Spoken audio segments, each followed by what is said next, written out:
The Trans-Canada Highway begins in St. John's, Newfoundland, and it ends about 70 miles from where I'm sitting now, which is Vancouver, British Columbia.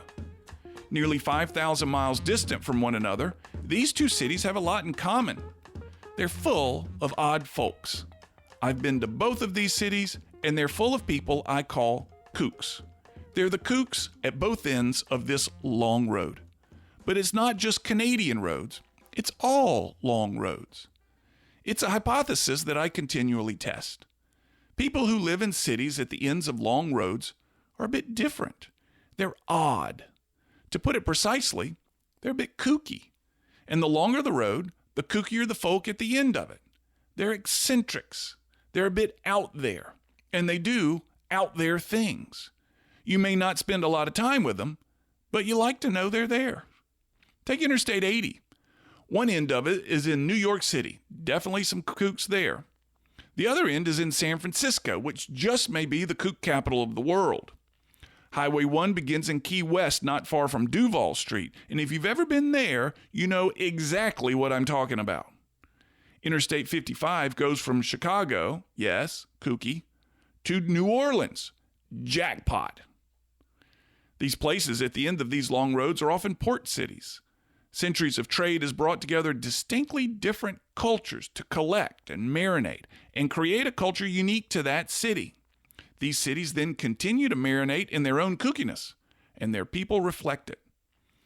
Add to this the heavily mystical traditions of Catholicism that settled these coastal regions, and the roux gets thicker. Protestant traditions tend to show up more inland. We're all grateful for their work ethic, mind you, but Protestant communities seldom register on the kooky radar. There may be some strange folk along I-55 between Chicago and New Orleans, but I describe them more as unsettling than kooky. I-65 ends about 10 miles from where I live in Mobile, and I'd be proud to introduce you to some of the kooks around my town, all of whom I adore. And my homegrown Mobilians will relate to this. Have you ever tried to explain Mardi Gras to someone not from around here?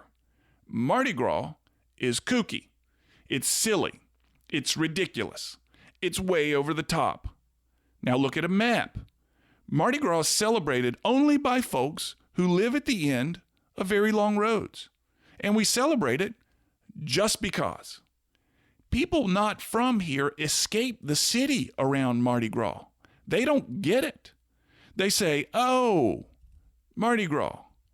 You're doing that again this year? Yes, absolutely. Just like I'm doing winter and summer.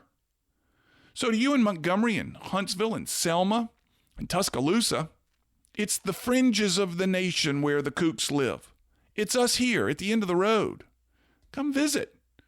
You can always hurry home when things get strange. And based on our experiences, you probably will. I'm Cam Marston, and I'm just trying to keep it real. To hear more of my Keeping It Real commentaries, enter Keeping It Real with Cam Marston into your Facebook search bar, or search for Keeping It Real with Cam Marston at your favorite podcast site.